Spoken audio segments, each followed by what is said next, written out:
Everyone, good morning. আজকে গ্যাংটকের second দিন। তো আমরা আজকে যাব লাচেনের উদ্দেশ্যে রওনা দেব। আর এখন যাব ব্রেকফাস্ট করতে, তারপরে আমরা বেরোবো। কি সেইভাবে সারাদিন ভিডিও করতে পারিনি, এতটাই শরীর খারাপ ছিল। কোনো রকমে এসে লাঞ্চ করে আমরা ঘুমিয়ে গেছিলাম। তারপরে এমজি মার্গে গিয়েছিলাম কিছু কেনাকাটা করতে। তো আজকে মোটামুটি আমি চেষ্টা করব সব কিছু দেখানোর, তো দেখতে থাকো। আমার গলা শুনে তো বুঝতেই পারলে কতটা শরীর খারাপ ছিল, পুরো নাকে নাকে কথা বলছি। আর এদিকে দেখো চারিদিকটা পুরো কুয়াশায় ঢাকা।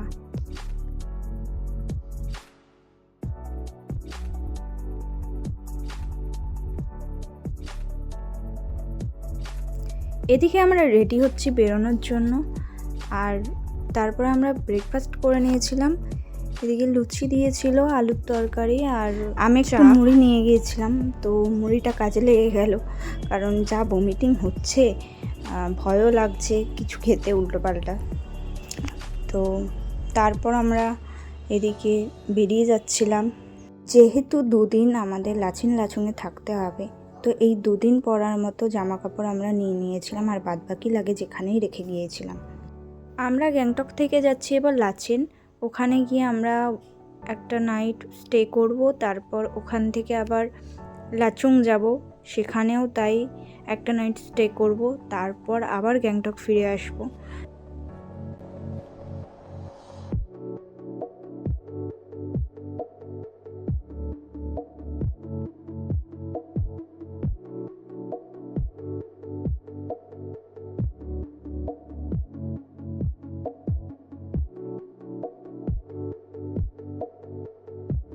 আমরা এখন যাচ্ছি সেভেন সিস্টার ওয়াটারফলস দেখতে।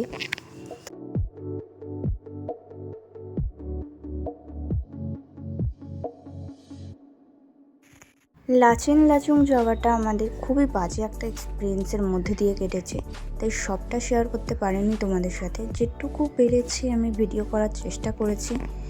আর এখন তো যাচ্ছি সেভেন সিস্টার ওয়াটারফলস দেখতে।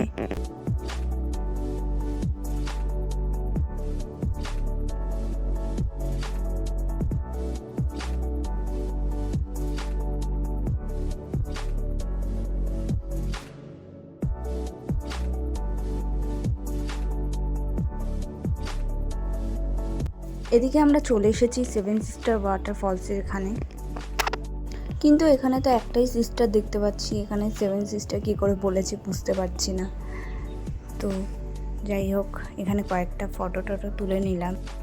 তারপর আমরা যাওয়ার পথে একটা হোটেলে দাঁড়িয়েছিলাম লাঞ্চ করার জন্য, কিন্তু আমি সেই ভিডিওটা করতে পারিনি। বললাম যে প্রচণ্ড শরীরটা খারাপ ছিল, তো তার জন্যই। এরপরেই শুরু হলো সেই ঐতিহাসিক খারাপ রাস্তাটা দিয়ে যাওয়া, মানে মারাত্মক খারাপ ছিল, আর যার কারণে প্রচণ্ড ভমিটিং হচ্ছিল।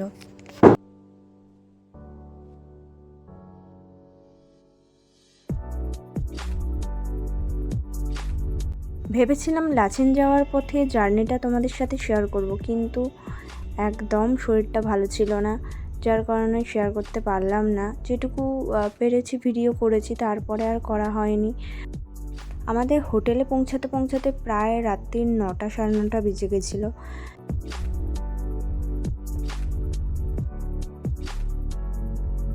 পরের দিন সকালবেলা ঘুম থেকে উঠে গেছি তাড়াতাড়ি, যাব গুরুদম্বার লেক। আর এদিকে জাস্ট বাইরের দৃশ্যটা দেখো, কি দারুণ লাগছে। আর এখন আমরা খেতে বসে গেছি ম্যাগি। তো সকালে ব্রেকফাস্টে দিয়েছিল ম্যাগি, আর তারপরেই খেয়ে আমরা কোনো রকমে রেডি হয়ে বেরিয়ে গেছি। তো যাচ্ছি এখন গুরুদম্বার লেক।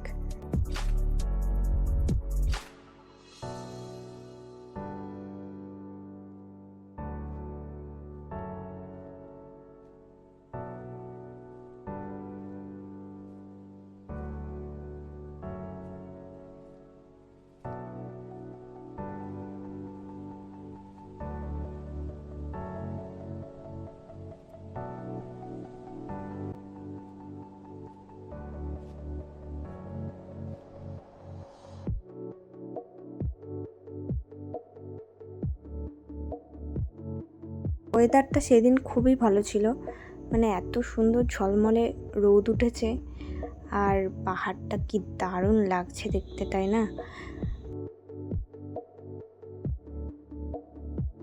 আর এখন এসে গেছি ওয়ার্ল্ড হাইয়েস্ট ধোসা পয়েন্টে। এখানে ধোসা আর আলুর পরোটা খেয়েছি আমরা। ব্যাপক ব্যাপক বানিয়েছিল, জাস্ট মানে ওয়াও, এখনও যেন মুখে লেগে আছে। এই অবধি আমি একটু ঠিক ছিলাম, তারপরেই হয়ে গেছিলো সেই খারাপ অবস্থাটা আমার, মানে এত পরিমাণে শ্বাসকষ্ট, সাফোকেশন আর বমিটিং হচ্ছিল, মানে কি বলবো, জাস্ট আর ভিডিও আমি কন্টিনিউ করতে পারিনি। গুরুতম্বার লেক হালকা একটুখানি ভিডিওটা করতে পেরেছি।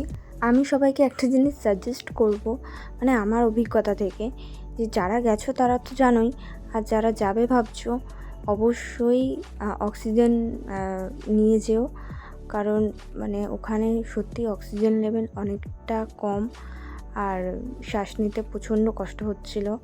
আমার তো ভীষণ কষ্ট। আর এদিকে লেকটা দেখো পুরো বরফে জমে গেছে। সেদিনের ব্লগটা এই পর্যন্তই ছিল, দেখা হচ্ছে নেক্সট ভিডিও।